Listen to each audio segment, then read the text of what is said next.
नमस्ते बेटा। आज अपन पढ़ेंगे बेटा गोलीय कोष या खोखले गोले के कारण विद्युत क्षेत्र की तीव्रता। अब गोलीय कोष या गोलीय खोल या खोखला गोला ये क्या है बेटे? इसका मतलब ये है बेटा कि ऐसा गोला जो अंदर से खोखला हो, मतलब इसके अंदर वायु भरी हो, ऐसे गोले को बोलते हैं बेटा अपन गोलीय कोष। होता है जैसे खोल या खोला, मतलब केवल उसकी बाह्य लेयर हो, केवल बाह्य पृष्ठ हो, ऐसे गोले को बोलते हैं अपन गोलीय कोष। जैसे प्लास्टिक की बॉल आती है जो अंदर से हवा भरी होती है, वो मान लो, या गुब्बारा मान लो बेटा, ये सारे गोलीय खोल के या गोलीय कोष के ही एग्जाम्पल है बेटा। आज अपन इसके कारण क्षेत्र की तीव्रता निकालेंगे।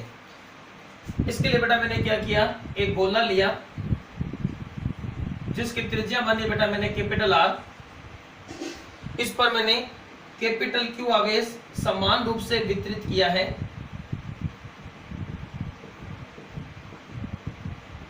कैपिटल क्यू आवेश समान रूप से वितरित किया है। इसके केंद्र से स्मॉल आर दूरी पर कोई बिंदु P है, स्मॉल आर दूरी पर कोई बिंदु P है जहां हमें क्षेत्र की तीव्रता ज्ञात करनी है, जहां हमें क्षेत्र की तीव्रता ज्ञात करनी है। अब बेटा इस P की तीन स्थिति संभव हो सकती है बेटे। एक तो इस गोले के बाहर, तब तो अपन क्या लेंगे, small r is greater than capital R।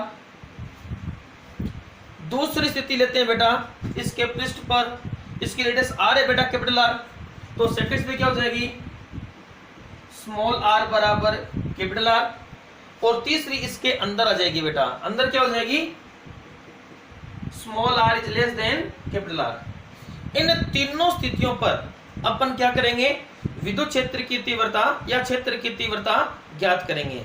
और नियम वही है बेटा, एक तो गाउस का नियम लगाना है, एक फ्लक्स की परिभाषा, फ्लक्स की परिभाषा और गाउस का नियम। और मैंने आपको बताया था गाउस का नियम अपन तभी लगा पाएंगे जब हम गाउस पृष्ठ की रचना कर पाए। गाउस का नियम अपन तभी लगा पाएंगे जब अपन गाउस पृष्ठ की रचना कर पाए। और अपन जानते हैं बेटा जब बिंदुवत आवेश है तो अब गाउस पृष्ठ गोला बनता है बेटा।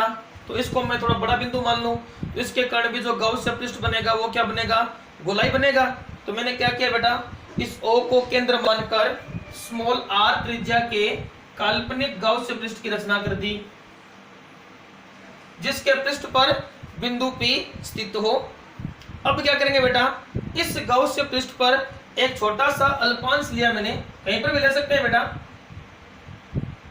ds। इस अल्पांश से निर्गत फ्लक्स होगा, फ्लक्स की परिभाषा से d फाई बराबर e डो ds या e ds कोस थीटा। इस संपूर्ण गाउस पृष्ठ से निर्गत फ्लक्स होगा, फ्लक्स की परिभाषा से फाई बराबर क्लोज इंट्रिकल E डॉट ds बराबर E ds cos theta, E ds cos theta. तो अपन वही इस अल्पांश के द्वारा विद्युत क्षेत्र लेंगे तो d फाई बराबर E डॉट ds पूरे के लिए लेंगे तो मैंने क्या कर दिया, इसका समाकलन कर दिया बेटा। तो आ गया फाई बराबर क्लोज इंट्रिकल E डॉट ds बराबर E ds कोस थीटा। अब इस पृष्ठ पर जितने भी अल्पांश लें उसके अकॉर्डिंग विद्युत क्षेत्र की दिशा सदैव पृष्ठ के लंबवत बार की होगी, मतलब क्षेत्रफल के अनुदिश होगी बेटा। मतलब E व dA या ds अनुदिश है, अनुदिश है, इसलिए थीटा बराबर क्या होगा बेटा, 0। और कोस थीटा का मान क्या बन जाएगा, 1 बन जाएगा। तो ये क्या आ जाएगा, फाई बराबर क्लोज इंट्रिकल E ds या फाई बराबर E को बाहर ले लिया, इंट्रिकल ds। इंट्रिकल ds क्या बेटा, इसका पूरे का क्षेत्रफल, रेडियस r है बेटा, 4 पाई r स्क्वायर। ये बन जाएगा फाई बराबर E इंटू 4 पाई r स्क्वायर। इसको कहेंगे बेटा समीकरण नंबर 1। और साइड में लिख भी सकते हो यहाँ इंट्रिकल ds बराबर 4 पाई r स्क्वायर गोलाकार गाउस पृष्ठ का क्षेत्रफल है। यह भी आप साइड में लिख सकते हैं बेटा। ये तो लगाया बेटा मैंने क्या, ये तो लगाया मैंने क्या, फ्लक्स की परिभाषा। अब मैं लगाऊंगा गाउस का नियम, परंतु गाउस के नियम से क्या होता है बेटा, फाई बराबर sigma Q upon epsilon not. Sigma Q की जगह मेरे पास क्या है बेटा, कैपिटल क्यू है, तो यहां पर मैं पुट कर दूंगा कैपिटल क्यू। तब ये क्या बन जाएगा बेटा, ये बन जाएगा फाई बराबर capital Q upon epsilon not. इसे कहूंगा बेटा मैं समीकरण नंबर 2। अब देखो बेटे, समीकरण 1 और समीकरण 2 दोनों फाई के मान है, हमें तो ई निकालना है बेटा। ये दोनों क्या है, फाई के मान है, हमें निकालना है बेटा ई। तो समीकरण 1 और 2 को मैं कर दूं बराबर कर दूं बेटा।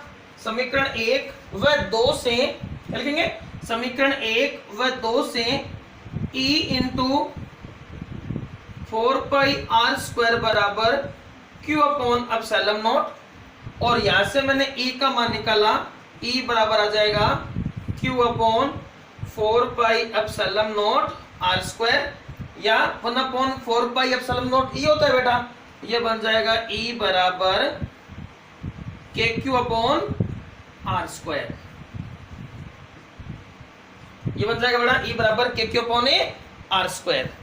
यह है गोलीय कोष के कारण कोष के बाहर विद्युत क्षेत्र की तीव्रता का व्यंजक है बेटा, ई बराबर K Q upon R square. यह बेटा जो बिंदुगत आवेश के कारण क्षेत्र की तीव्रता थी उसके बराबर ये बेटा, ई बराबर K Q upon R square. इसके द्वारा भी हमें इतना मिलेगा, ई बराबर K Q upon R square. R क्या है बेटा, केंद्र से बिंदु पी की दूरी। अब बेटा ये तो पहली स्थिति है। सेकंड स्थिति क्या है बेटा, गाउसीय पृष्ठ पर, मतलब सॉरी जो गोलीय कोष है उसके पृष्ठ पर अपन लें, तो गोलीय कोष के पृष्ठ पर लेंगे तो स्मॉल आर बराबर कैपिटल आर होगा बेटा। प्रोसेस ये की ये होगी, तो हमें बार बार नहीं करना है। क्या करेंगे, इस समीकरण 3 में स्मॉल आर बराबर कैपिटल आर पुट कर देंगे। मतलब समीकरण जो अपने 3 है, इस समीकरण 3 में मैं स्मॉल आर बराबर कैपिटल आर पुट करूं, स्मॉल आर बराबर कैपिटल आर पुट करूं, तो ये क्या बन जाएगा बेटा, ई सरफेस के ले रहा हूं मैं एस, ई एस बराबर K Q upon capital R square. E बराबर क्या जाएगा, ई एस बराबर जाएगा K Q upon capital R square. यह गाउसीय है ना, जो गोलीय कोष है उसके पृष्ठ पर क्षेत्र की तीव्रता का व्यंजक होगा बेटा। अब थर्ड स्थिति लें, कोष के अंदर मतलब small R is less than capital R. ये स्थिति क्या होगी, इस कोष के अंदर होगी बेटा। और अब मैंने आपको बताया है कि गोलीय कोष के अंदर आवेश का मान क्या होता है बेटा, शून्य होता है। अंदर आवेश होता है नहीं है बेटा। Q बराबर क्या होता है, 0 होता है। अब Q बराबर 0 है तो E बराबर क्या होगा, 0 होगा। मतलब अंदर आवेश नहीं है, तो अब अंदर आवेश नहीं है तो अब क्या होगा बेटा, Q बराबर 0 है, तो Q बराबर 0 है तो E बराबर क्या बन जाएगा, E केंद्र लें 0।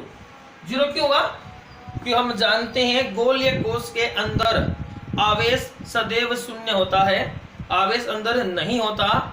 अब अंदर आवेश नहीं होगा तो Q बराबर 0, जिससे E बराबर क्या जाएगा, 0। इस प्रकार गोलीय कोष की तीनों स्थिति पर अपन क्षेत्र की तीव्रता ज्ञात कर सकते हैं बेटा। केवल हमें 2 बातें आनी चाहिए। पहली बात फ्लक्स की परिभाषा, दूसरी बात गाउस का नियम, अपन आसानी से निकाल पाएंगे। अब एक बार हल्का सा रिपीट करते हैं जल्दी सी। अपन ने क्या किया बेटा, एक कैपिटल आर त्रिज्या का गोलीय कोष लिया। गोलीय कोष पर कैपिटल क्यू आवेश समान रूप से वितरित था। इसके केंद्र से स्मॉल आर दूरी पर कोई बिंदु पी है जहां हमें क्षेत्र की तीव्रता ज्ञात करनी थी। इस पी की 3 स्थिति संभव थी। Small R is greater than capital R, मतलब गोले के बाहर, गोले के पृष्ठ पर और गोले के अंदर।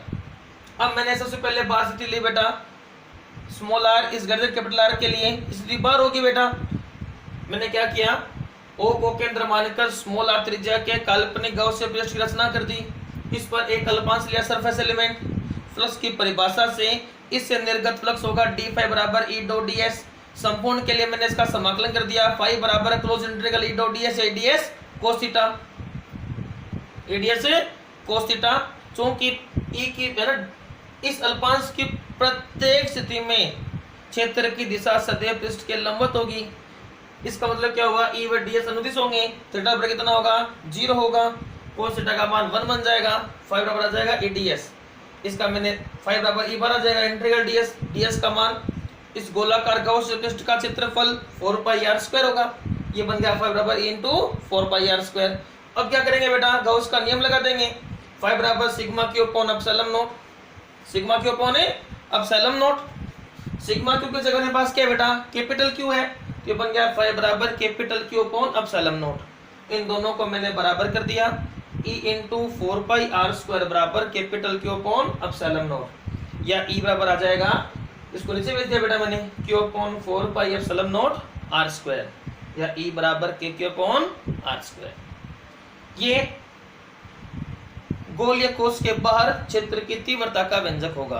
अब यदि अपन पृष्ठ पर लें तो क्या पुट कर देंगे बेटा इस समीकरण में, स्मॉल आर बराबर कैपिटल आर पुट कर देंगे, स्मॉल आर बराबर कैपिटल आर पुट किया, ये बन गया ई एस बराबर K Q upon capital R square.